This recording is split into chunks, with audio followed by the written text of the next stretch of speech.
We fear the wrong things. We build cages for lions. We swim away from sharks. We run from bears and wolves and crocodiles. But the creatures that kill the most humans every year are not large. They are small, sometimes microscopic, and they are everywhere. There is something deeply unsettling about small predators, something that defies our instincts. We evolved to watch the horizon for danger, to listen for heavy footsteps, to fear teeth and claws we can see. But the smallest creatures do not announce themselves. They crawl, they burrow, they float in the water we drink, they hide in the air we breathe. And by the time we notice them, it is already too late. This is not about size. This is about strategy. The smallest creatures on Earth have evolved weapons that make fangs and claws look primitive, venoms that attack the nervous system in seconds, parasites that hijack the brain, bacteria that multiply faster than any immune system can respond. They do not need strength. They have chemistry. They do not need speed. They have patience. And they do not need to chase their prey.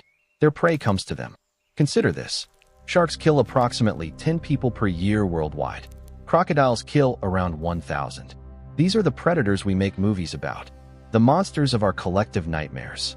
But mosquitoes kill over 1 million people every year. 1 million. Not through venom, not through violence, but through something far more insidious. They carry diseases that have shaped human history. Malaria, dengue, yellow fever, Zika. A creature that weighs 2 milligrams has killed more humans than every war in the 20th century combined. And mosquitoes are just the beginning. The smaller we look, the more terrifying life becomes. There are wasps that turn cockroaches into living nurseries, fungi that control the minds of ants, amoebas that eat brain tissue from the inside out.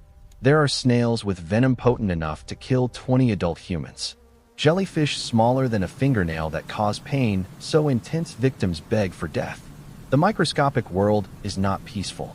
It is a battlefield, and we are standing in the middle of it. To understand why small creatures are so dangerous, we must look closer, much closer. In the warm coastal waters of Australia, something floats just beneath the surface. It is transparent, almost invisible. Its body is roughly the size of a sugar cube. It has no brain, no bones, no blood, but it carries enough venom to kill 60 adult humans in under 3 minutes. This is Carukia barnesi, the Irukandji jellyfish, one of the smallest and most venomous creatures on Earth. Its tentacles are thinner than human hair. Its sting feels like nothing at first, a mild irritation, a small red mark. But within 30 minutes, the venom begins its work. Victims describe what follows as the worst experience of their lives. Muscle cramps so severe they cannot move. Nausea that empties the stomach completely. Blood pressure spikes so high that blood vessels can rupture. And then comes the psychological effect. An overwhelming sense of impending doom. Not anxiety, not fear. An absolute certainty that death is coming. Patients have begged doctors to kill them just to end the feeling. This is called Irukandji syndrome. Scientists still do not fully understand how the venom creates this psychological horror. Something in its chemistry reaches deep into the human brain and activates our most primal terror. A creature with no brain can manipulate ours. The Irukandji is not unique. It belongs to a category of creatures that have weaponized chemistry in ways that seem almost intentional. The blue-ringed octopus fits in the palm of your hand. It contains enough tetrodotoxin to kill 26 adults. There is no antivenom. The cone snail moves slower than a garden slug. Its harpoon-like tooth delivers a cocktail of over 100 different toxins. Victims have died before reaching the hospital.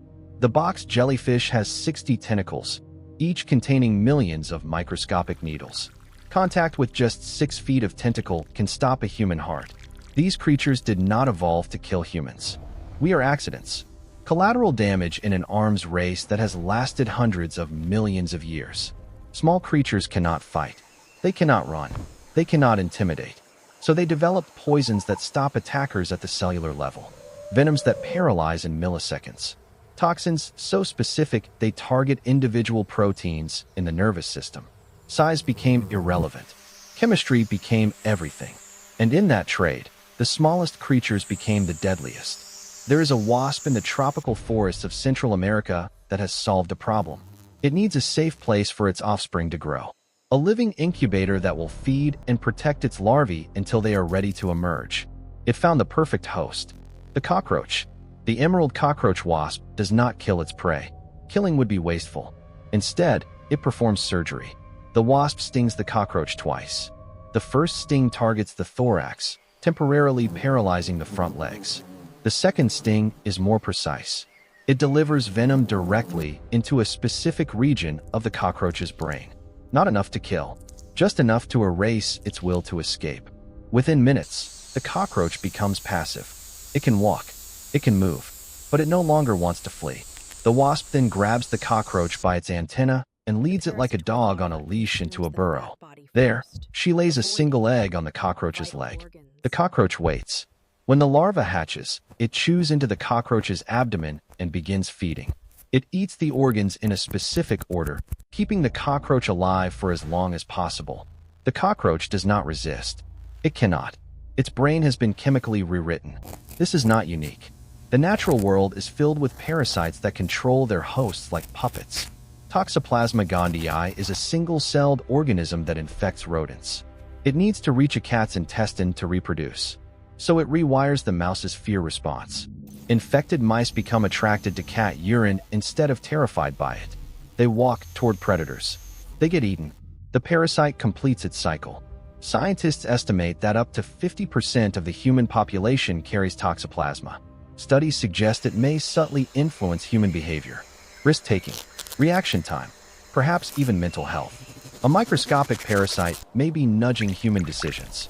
There are fungi that turn ants into zombies, worms that make crickets drown themselves, parasites that castrate crabs and force them to nurture alien offspring. The small do not need strength. They need access. Once inside, they become architects, rewriting biology to serve their purpose. And we have no defense against something we cannot see coming. In 2014, a man in Florida went swimming in a warm freshwater lake. The water was calm. The day was ordinary. 3 days later, he was dead. The killer was an amoeba called Naegleria fowleri. It entered through his nose while he was swimming. It traveled up the olfactory nerve. It reached his brain, and then it began to feed. This organism is sometimes called the brain-eating amoeba. The name is not an exaggeration. Naegleria fowleri consumes brain tissue. It multiplies rapidly. It causes swelling, hemorrhaging, and destruction of neural structures. By the time symptoms appear, the infection is almost always fatal. Survival rate, less than 3%. The amoeba is not rare. It lives in warm freshwater around the world. Lakes, rivers, hot springs, poorly maintained swimming pools. Millions of people swim in contaminated water every year. Almost none of them get infected. The amoeba needs direct access to the nasal passage. The angle of entry matters. The depth of inhalation matters. The immune response matters. It is extraordinarily unlikely. But when it happens, medicine has almost no answer.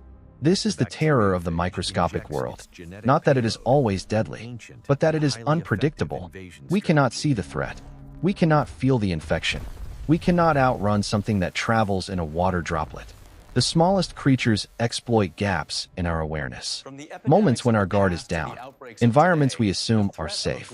And they have been doing this for far longer than we have existed. Bacteria have been waging chemical warfare for billions of years. Viruses have been hijacking cells since before multicellular life existed. Parasites have been manipulating hosts since the first nervous systems evolved. We are newcomers to this battlefield. Our immune systems are sophisticated. Our medicine is advanced. But the microscopic world evolves faster than we can respond. Antibiotic resistance is spreading. New viruses emerge every decade. Parasites are developing immunity to our best drugs. The smallest creatures are adapting. They always have, and they always will. So why are the smallest creatures the most terrifying? Not because they are evil, not because they hunt us specifically, but because they have perfected something we cannot match. Efficiency. Large predators waste energy. They chase. They fight. They risk injury with every attack. But a virus does not chase. It waits. A parasite does not fight. It infiltrates.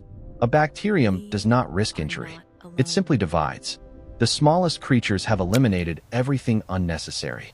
No muscles. No bones. No complex behavior. Just chemistry. Just reproduction. Just survival in its purest form. Evolution does not favor the strong. It favors the adapted. And nothing adapts faster than the microscopic world. A bacterial generation lasts 20 minutes. A virus can mutate thousands of times in a single host. Parasites can evolve resistance within a human lifetime. We develop antibiotics. They develop immunity. We create vaccines. They shift their proteins. We build hospitals. They find new pathways. It is not a war we can win. It is a war we can only manage. Perhaps the most unsettling truth is this. We are not separate from the microscopic world. We are part of it. Your body contains more bacterial cells than human cells. Viruses are embedded in your DNA. Microscopic mites live on your eyelashes right now. We are ecosystems, walking colonies of organisms that have negotiated a fragile truce. When that truce breaks down, we call it disease. The smallest creatures are terrifying because they remind us of something we prefer to forget. We are not in control. We are large. We are visible. We think we dominate this planet. But beneath our feet, inside our bodies, floating in every breath we take, there is a world far older and far more ruthless than anything we have built. The smallest creatures do not fear us. They do not even notice us. And that, perhaps, is the most terrifying thing of all. They were here before us. They will be here after. Still crawling. Still dividing. Still waiting for the next host.